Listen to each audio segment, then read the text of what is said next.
YouTube, what the hell going on, good people? I hope you having a good day. I hope you're having a blessed day out there in this crazy world we live in.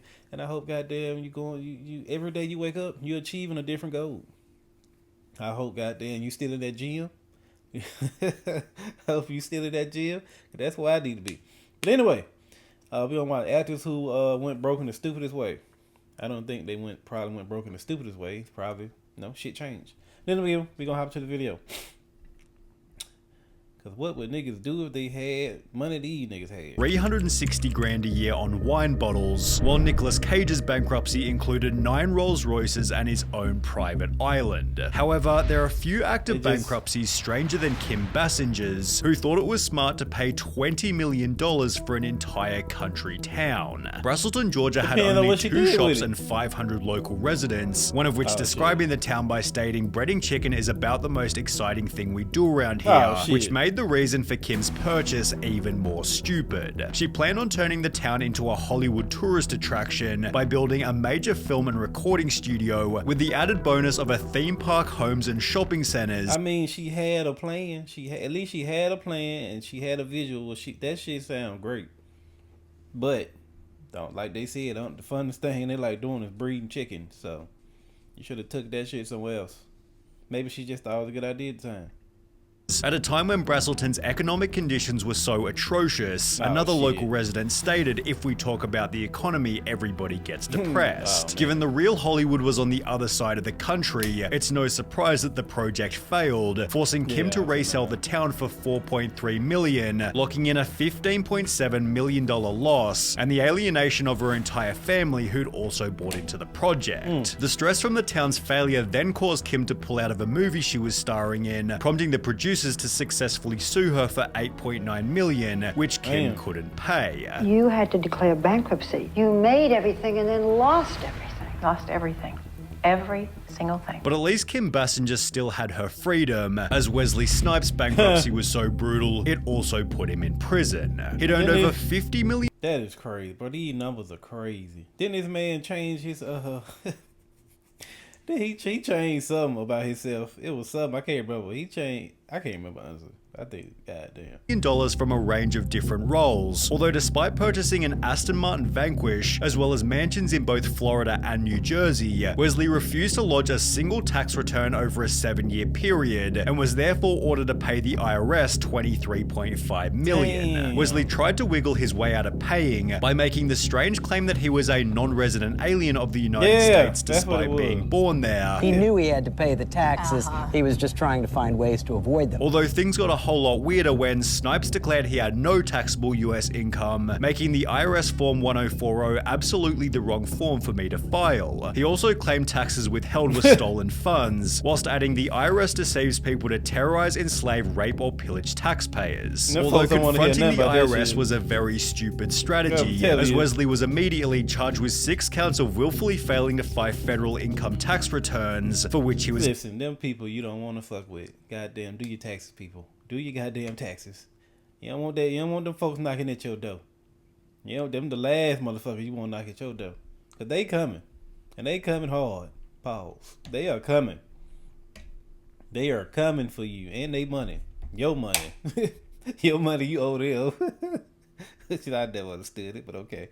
Given a federal prison sentence. Wesley Snipes gets 3 years behind bars. In 2018, 5 years after being released from prison, Wesley Snipes still hadn't paid $1 toward his tax bill and would try to settle the $23.5 million debt by instead offering the IRS $842,000, which they understandably rejected. Wesley then tried arguing economic hardship, but the court said no to that too, instead dropping his tax bill to $9.5 million, which it seems he hasn't paid either. Avoiding a tax bill for 15 years might almost make him a genius. However, when Heidi Montag blew through $10 million, there was zero intelligence anywhere. Reality television was the source of her wealth, appearing in The Hills, Big Brother, and I'm a Celebrity, Get Me Outta Here. Although when these types of shows completely disappeared, Heidi instead began recording music, spending $2 million on her very first album. She'd state, "I put every dollar I have into this. I've spent over $1 million or almost $2 million on this album. It's cost as much or more than a Britney Spears album because I wanted it to be that quality. The songs will make an impact in pop history. It sold only 1,000 copies. In case losing $2 million on a worthless album wasn't bad enough, she'd talk about her daily life by stating, every time we'd go out to eat, we'd order $4,000 bottles of wine. Heidi was going to the mall and dropping $20,000 to $30,000 a day. We thought we were Jay-Z and Beyonce. You thought motherfucking wrong. you thought motherfucking wrong. Spending $20,000 to $30,000 a day, man. God damn. Just give me a little money. Shit. Niggas spend that on shopping. $4,000 on some wine and man, I tried some high-end wine. I don't know the name of it. That shit tastes like fucking tenderizer meat. That shit was insane. I had some expensive wine before, and some of that shit just tastes like, what the fuck is this? Like, this shit tastes like some shit I get out of dollar store. Like, they just pour tenderizer meat in the goddamn bottle. That what the fuck this shit tastes like to me. Maybe I wasn't drinking the same. I don't know what I was drinking. Don't get on me. I know wine people. You know, I don't fucking know. I'm just a normal nigga. I just wanted to taste it. Shit. But $4,000, that shit probably hit different. It definitely hit different. Heidi's outrageous spending was justified because we heard that the planet was going to end in 2012. We thought we have to spend this money before the asteroid hits, although the peak of her stupidity was still yet to come. With the money running low, Heidi faked a divorce with her husband, who explained the split was designed to create fresh interest in his wife for a potential British TV project. Divorcing was the only way to keep Heidi's career going, although this failed to do anything. Heidi Montag had to lose every penny before finally learning her lesson. We live too in the moment. People say live in the moment. Well, we did. You know, we didn't really think about our futures. All of which could have easily been learned by researching think about Nicolas your goddamn Cage. future, people. National Treasure had brought his net worth to $150 million, Damn. prompting him to spend $25 million on a waterfront primary residence, although Nick also felt the need to buy a holiday home. He'd therefore spend a further $15 million on a Rhode Island countryside mansion, also picking up an $8.5 million apartment for his weekends away in Las Vegas. But what about his weekends in the Bahamas? Bro, they said my nigga weekends. my nigga weekends. This nigga goddamn. This nigga spent the weekend at $8 million house. That shit's insane.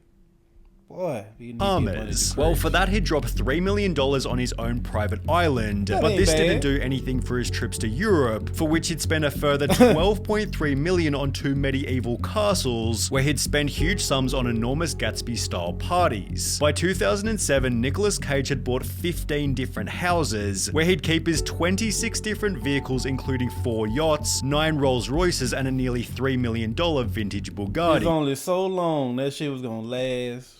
It was only so long. He can't drive 26 vehicles. I mean, he probably can sell the motherfuckers, but I guess when you had that type of money, you don't know what the fuck to do with it. You don't know what the fuck to do with it. He just buying shit. Damn, you nigga got all this money. He just buying shit. Although this wasn't as old as his $276,000 dinosaur skull kept next to a bookshelf holding a $150,000 Superman comic. Throughout the houses lived a $150,000 pet I know octopus. that goddamn comic book. I bet that mother, if he ever sold it or still got it, I bet that goddamn comic book worth something. The fucking dinosaur head, you know, I don't know how that shit work, but I know that comic book worth something. The dinosaur head, I don't know what the fuck he going. I don't know, but I'm quite sure that's worth something too. But the comic book probably worth more than all that shit. An $80,000 two-headed snake, and a pair of albino king cobras that set him back $150,000. To add a cherry on top of the cake, Nick purchased his own extravagant gravesite for a price of $40,000, finally concluding his crazy spending spree just months before the global financial crisis. The real estate market crashed, and I couldn't get out in time. At around the same time, he began receiving fewer high-paying roles, and with 6 different loans on his Bel Air mansion, plus mortgages on every other property, Nicolas Cage was headed toward bankruptcy. By 2009, he owed a further $6.2 million in unpaid taxes, forcing him to sell almost everything, most of which at a loss. His $15 million Rhode Island mansion resold for $9.5 million, while his $276,000 dinosaur skull was taken by the government after they discovered it was originally stolen. When the Mongolian government said that they needed it back, I gave it to them, but I never got my money back. Nick launched a $20 million lawsuit against his former manager, stating, Cage discovered that he is now forced to sell major assets and investments at a significant loss and is faced with huge tax liabilities, although his manager clapped back by claiming he advised Cage against buying a Gulfstream jet, against buying and owning a flotilla of yachts, against buying and owning a squadron of Rolls Royces, and against buying millions of dollars in jewelry and art. The lawsuit was eventually dismissed as ridiculous, forcing Nick to take on low-quality acting roles purely to avoid bankruptcy. It may not have been blue chip, but it would still work. When asked how much has money driven your work choices, Nick stated there are times when it's more of a factor than not, before adding, I had this pride thing where I wanted to work my way through anything, which Nicolas Cage has since done quite successfully, unlike Randy Quaid, who gave up Hollywood to chase conspiracy, bankruptcy, and all-round insanity. I'm back! By appearing in independent... He's the type of niggas that get millions of dollars. Them the type of niggas that get all this money. That nigga seemed crazy from that clip. Stay Brokeback Mountain and every National Lampoon movie, Randy Quaid became a multi-millionaire. I have earned approximately $40 million throughout my career. However, despite winning a Golden Globe and being nominated for an Oscar, Randy's career came to a screeching halt halfway through 2009. Why? Well, it began after he and his wife were arrested for trying to use a fake card to pay a $10,000 hotel bill, after which both refused to appear in court. After the case eventually settled, Randy and his wife were once again arrested, this time for squatting inside a vacant house they'd previously owned. However, things only got weirder from here. Randy and his wife go from 40 million to this. How do you niggas? How you do this shit? These niggas. Damn. These niggas go from 40 million to this is insane. Hey, I guess when you get all that money, you don't want to listen to nobody. You don't want to listen to a goddamn soul because you ain't got it. Began to claim they were being chased by a group called Starwhackers who were trying to kill Hollywood celebrities. How many people do you know personally who have died suddenly and mysteriously in the past 5 years? While also claiming the group was somehow controlling their finances. If things keep going the way they are, and we don't do something about it to expose these people, my wife and I will be out on the street. And we'll have nothing to eat. Okay, that's how bad it is. As a solution, Randy fled to Canada, where he'd begin to upload his conspiracies to YouTube. A day of reckoning is nigh. Wake up! After which he was arrested for a third time whilst trying to sneak back into America. The Oscar-nominated actor and his wife in jail this morning after being arrested at the Canadian border in Vermont. Exactly where Randy's $40 million went isn't entirely clear. However, Kelly Rutherford has been extremely open about how she spent her fortune on lawyers. After gaining international stardom for appearing in Gossip Girl, Kelly had 2 kids with a German man who wasn't a US citizen. The couple divorced in 2009 and began to argue about custody, with a judge ruling the kid should live with their father in Europe, as he wasn't permitted to return to America. Because he can't come into the US, the children have to be in now France.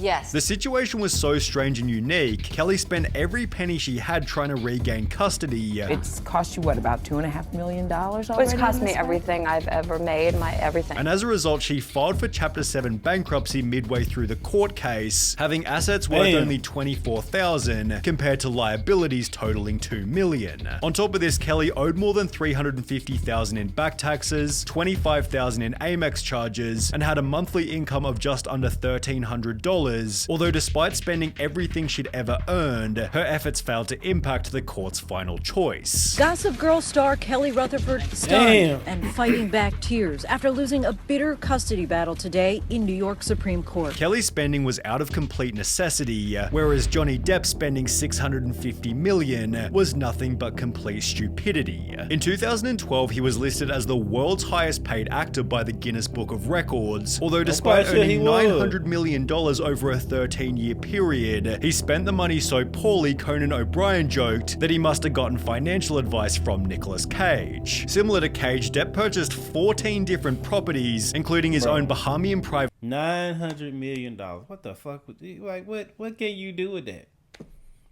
Like, you can't do shit but spend it and think that shit'll never run out. But that shit will run out eventually. This nigga's crazy. $900 million. It's crazy. Private island, multiple countryside mansions, and a $60 million village in France, although it was Johnny Depp's day-to-day expenses that might have been even crazier. A 2017 lawsuit revealed he was burning $2 million a month on $200,000 for a private jet, $150,000 on security for himself and his family, $300,000 on staff including 40 full-time employees, and $30,000 on wine, which was confirmed during his trial with $30,000 on wine. What kind of wine are you niggas buying, man?